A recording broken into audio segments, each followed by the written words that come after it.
আসসালামু আলাইকুম ওয়া রাহমাতুল্লাহ। আপনার গুনাহের পরিমাণ যদি সমুদ্রের ফেনা রাশির পরিমাণও হয়ে থাকে তাহলে চিন্তার কোনো কারণ নেই। প্রিয় দর্শক, এই 4টি জিকির সব সময় পাঠ করুন, বিশেষ করে প্রত্যেক ফরজ সালাতের পর পাঠ করুন। ইনশাআল্লাহ আপনার গুনাহগুলোকে আল্লাহ তাআলা এমনভাবে ক্ষমা করে দিবেন যেমনিভাবে একটি গাছে ধরে ঝাঁকি দিলে সেই গাছের যত পাতা রয়েছে সকল পাতাগুলো পড়ে যায়, ঠিক সেইভাবেই আল্লাহ রাব্বুল আলামিন আপনার সমস্ত গুনাহগুলোকে আপনার শরীর থেকে ঝরিয়ে দিবেন। সুবহানাল্লাহ। আজকের ভিডিওতে আমি এই 4টি জিকিরের আমল নিয়েই কথা বলবো ইনশাআল্লাহ।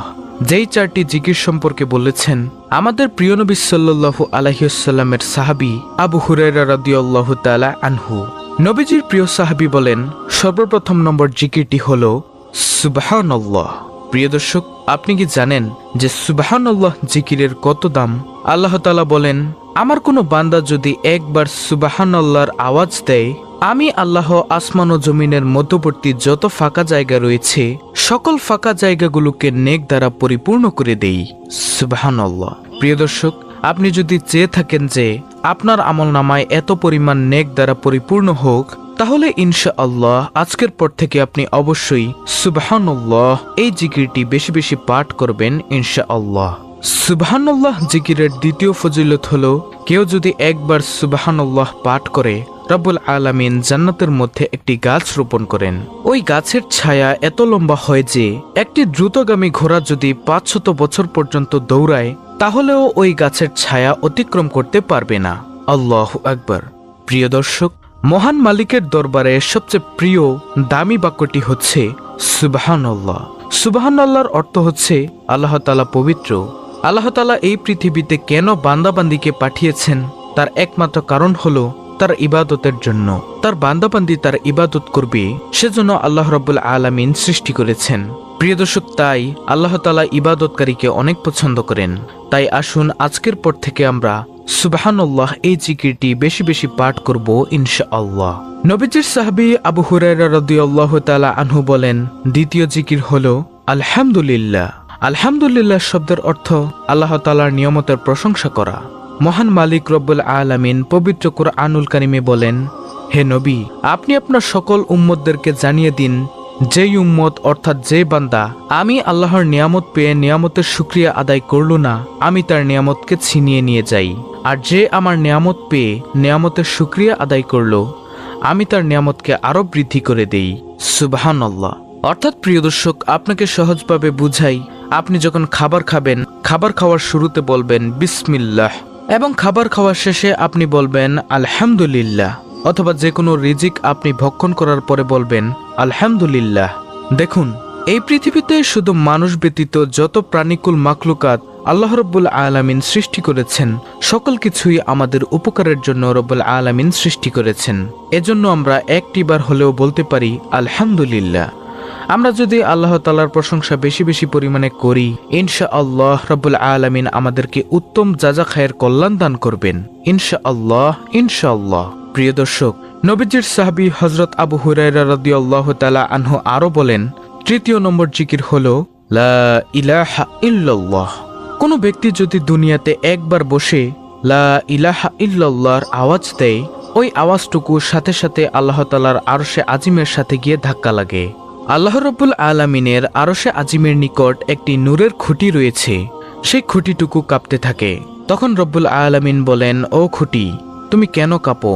ওই খুঁটিটুকু তখন বলতে থাকে, হে রব্বুল আলামিন, দুনিয়াতে আপনার একজন বান্দা অথবা বান্দি লা ইলাহা ইল্লাল্লাহর আওয়াজ দিয়েছে, তাই আমি কাঁপছি। তখন আল্লাহ রব্বুল আলামিন বলেন, তুমি কাঁপা বন্ধ করে দাও। তখন সেই খুঁটি বলল, হে আল্লাহ, আমি কাঁপা থামাতে পারবো না যতক্ষণ না পর্যন্ত আপনি তাকে মাফ করবেন, ততক্ষণ পর্যন্ত আমি শুধু কাঁপতেই থাকবো। তখন রব্বুল আলামিন ওই বান্দা অথবা বান্দিকে ক্ষমা করে দেন। সুবহানাল্লাহ। প্রিয় দর্শক, লা ইলাহা ইল্লাল্লাহ জিকিরের কয়েকটি গুরুত্বপূর্ণ ফজিলতের হাদিস আপনাদের সামনে তুলে ধরছি, মনোযোগ দিয়ে শুনুন। হযরত জাবির ইবনে আব্দুল্লাহ হতে বর্ণিত, রাসূল সাল্লাল্লাহু আলাইহি ওয়াসাল্লাম বলেছেন, সর্বোত্তম জিকির হচ্ছে লা ইলাহা ইল্লাল্লাহ এবং সর্বোত্তম দোয়া হলো আলহামদুলিল্লাহ। তিরমিজি শরীফের হাদিস। হযরত মুয়াজ রাদিয়াল্লাহু তাআলা আনহু থেকে বর্ণিত, রাসূল সাল্লাল্লাহু আলাইহি ওয়াসাল্লাম বলেছেন, যে ব্যক্তি খালেস অন্তরে একনিষ্ঠতার সঙ্গে লা ইলাহা ইল্লাল্লাহ বলবে সে জান্নাতে প্রবেশ করবে। মুসনাদ আহমদ। হযরত ইতবান বিন মালিক রাদিয়াল্লাহু তাআলা আনহু থেকে বর্ণিত, রাসূল সাল্লাল্লাহু আলাইহি ওয়াসাল্লাম বলেছেন, যে ব্যক্তি একমাত্র আল্লাহ রাব্বুল আলামিনকে সন্তুষ্ট করার জন্য লা ইলাহা ইল্লাল্লাহ বলবে, কিয়ামতের দিন সে এমনভাবে উপস্থিত হবে যে তার উপর জাহান্নাম হারাম হয়ে গিয়েছে। বুখারী, মুসলিম, মুসনাদ আহমদ। সুবহানাল্লাহ। হযরত আনাস রাদিয়াল্লাহু তাআলা আনহু থেকে বর্ণিত, রাসূলুল্লাহ সাল্লাল্লাহু আলাইহি ওয়াসাল্লাম বলেছেন, কিয়ামতের দিন আল্লাহ তাআলা বলবেন, হে মুহাম্মদ সাল্লাল্লাহু আলাইহি ওয়াসাল্লাম, সৃষ্টির মধ্য হতে আপনার উম্মতের মধ্যকার এমন ব্যক্তিকে জান্নাতে প্রবেশ করান যে ব্যক্তি একদিন হলেও ইখলাসের সঙ্গে এ সাক্ষ্য দিয়েছে যে আল্লাহ ছাড়া কোনো ইলাহ নেই এবং সে এর উপর মৃত্যুবরণ করেছে। মুসনাদ আহমদ। যে ব্যক্তি সব সময় লা ইলাহা ইল্লাল্লাহ জিকির করবে, আল্লাহ তাআলা তাকে ঈমানের সঙ্গে মৃত্যু নসিব করবেন। সুবহানাল্লাহ, আল্লাহু আকবার। তাই প্রিয় দর্শক, আমরা বেশি বেশি পরিমাণে লা ইলাহা ইল্লাল্লাহ এর জিকির করব ইনশাআল্লাহ। নবীজির সাহাবী হযরত আবু হুরায়রা রাদিয়াল্লাহু তাআলা আনহু বলেন, সর্বশেষ জিকির হলো আল্লাহু আকবার। প্রিয় দর্শক, আল্লাহু আকবার শব্দের অর্থ আল্লাহ মহান, আল্লাহ সর্বশক্তিমান, আল্লাহই সবচেয়ে বড়, তার চেয়ে বড় তো আর কারো নেই।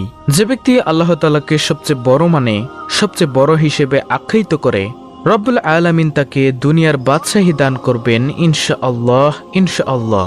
আনাস রাদিয়াল্লাহু তাআলা আনহু থেকে বর্ণিত হাদিসে এসেছে, একবার নবী সাল্লাল্লাহু আলাইহি ওয়াসাল্লাম গাছের একটি ঢাল ধরে ঝাঁকি দিলেন, কোনো পাতা পড়ল না। তিনি আবার ঝাঁকি দিলেন, এবারও কোনো পাতা পড়ল না। তবে তৃতীয়বার ঝাঁকি দেওয়ার পর অনেকগুলো পাতা ঝরল।